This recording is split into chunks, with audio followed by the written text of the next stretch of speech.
تحریک لبیک پاکستان یعنی TLP۔ یہ نعرہ صرف عقیدت کا اظہار نہیں تھا بلکہ ایک جذباتی رد عمل تھا اس خاموشی کے خلاف جو ناموس رسالت کے مسئلے پر برسوں سے چھائی ہوئی تھی، اور اسی جذبے سے ایک تحریک نے جنم لیا، تحریک لبیک پاکستان۔ یہ کہانی دراصل اس وقت سے شروع ہوتی ہے جب 2011 میں پنجاب کے گورنر سلمان تاثیر کو ان کے اپنے محافظ ممتاز قادری نے قتل کر دیا۔ وجہ یہ بتائی گئی کہ سلمان تاثیر نے توہین رسالت کے قانون پر تنقید کی تھی۔ یہ واقعہ پورے ملک میں زلزلے کی طرح پھیل گیا۔ ایک طبقہ اسے قانون شکنی کہہ رہا تھا جبکہ دوسرا طبقہ ممتاز قادری کو عاشق رسول کا درجہ دے چکا تھا۔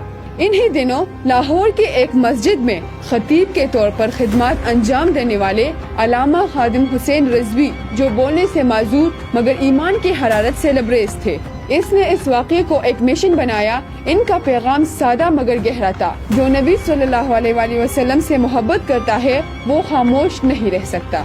اس جذبے نے 2015 میں ایک تحریکی شکل اختیار کی اور تحریک لبیک یا رسول اللہ کے نام سے ایک عوامی تحریک وجود میں آئی، جو بعد میں تحریک لبیک پاکستان کہلائی۔ خادم حسین رضوی نے مذہب کی سیاست میں ایک نیا زبان اور ایک نیا جوش مترادف کروایا۔ ان کے خطبات میں مذہبی استدلال، عوام کی زبان اور عشق رسول صلی اللہ علیہ وآلہ وسلم کا جذبہ شامل تھا، جس نے لاکھوں دلوں کو اپنے گرفت میں لے لیا۔ 2017 میں تحریک نے پہلی بار ملک بھر میں شہرت حاصل کی جب حکومت پاکستان نے ختم نبوت کے حلف نامے میں معمولی سی تبدیلی کی تو خادم رضوی نے اعلان کیا، یہ الفاظ نہیں، ایمان کا مسئلہ ہے۔ چند ہزار کارکن لاہور سے نکلے، راستے بند ہوتے گئے اور اسلام آباد کا فیض آباد پل احتجاج کا مرکز بن گیا۔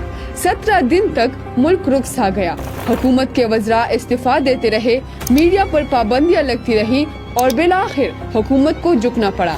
یہ پہلا موقع تھا جب ریاست نے محسوس کیا کہ TLP صرف ایک مذہبی گروہ نہیں بلکہ ایک سیاسی قوت بن چکی ہے۔ 2018 کے عام انتخابات میں تحریک لبیک پاکستان نے پہلی بار سیاست میں حصہ لیا، لیکن اس کا نتیجہ بھی حیران کن تھا۔ پارٹی نے 22 لاکھ ووٹ حاصل کیے اور ملک بھر میں 5ویں بڑی سیاسی جماعت کے طور پر سامنے آئی۔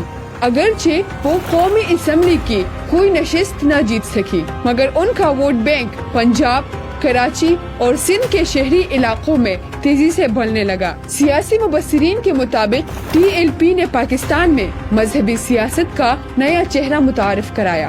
2018 سے لے کر 2021 تک تحریک نے کئی بار حکومت کو چیلنج کیا، کبھی فرانس میں گستاخانہ خاکوں کے خلاف احتجاج کیا، کبھی سفیر فرانس کے بے دخلی کا مطالبہ اور کبھی اپنے گرفتار رہنماؤں کی رہائی کے لیے دھرنے۔ ان احتجاجات کے دوران کئی جانیں ضائع ہوئی، سینکڑوں زخمی ہوئی، مگر تحریک کے مقبولیت میں کمی نہ آئی بلکہ ہر واقعے نے اس کے بیانیے کو مزید طاقت بخشی۔ نومبر 2020 میں خادم حسین رضوی کا اچانک انتقال ہوا۔ ان کے جنازے میں لاکھوں لوگ شریک ہوئے۔ یہ شاید پاکستان کی تاریخ کے سب سے بڑے جنازوں میں سے ایک تھا۔ بہت لوگوں نے کہا کہ اب تحریک لبیک کا سفر ختم ہو جائے گا، مگر ایسا نہ ہوا۔ ان کے بیٹے حافظ سعد حسین رضوی نے قیادت سنبھالی اور والد کے مشن کو نئی توانائی کے ساتھ آگے بڑھایا۔ 2021 میں سعد رضوی کے گرفتاری کے بعد ملک بھر میں بڑے احتجاج ہوئے، ریاست کو مذاکرات کرنے پڑے اور بالآخر سعد رضوی کو رہا کرنا پڑا۔ یہ لمحہ اس بات کا ثبوت تھا کہ TLP اب ایک وقتی رد عمل نہیں بلکہ ایک منظم اور دیرپا عوامی قوت بن چکی ہے۔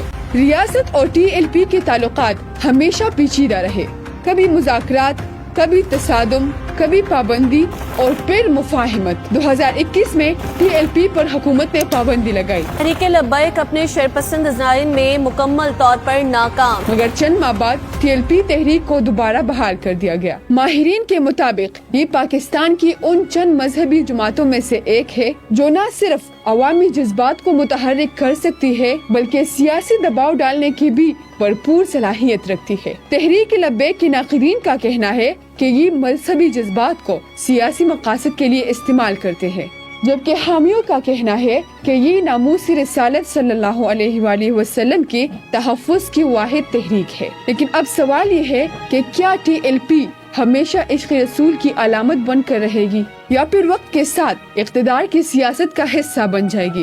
مگر ایک بات طے ہے، جب کبھی پاکستان میں لبیک یا رسول اللہ صلی اللہ علیہ وآلہ وسلم کا نعرہ گونجتا ہے، ملک تھم جاتا ہے، سڑکیں جم جاتی ہے اور دل دھڑکنا شروع ہو جاتا ہے کہ ایک نعرہ کیسے پورے قوم کو بدل دیتی ہے۔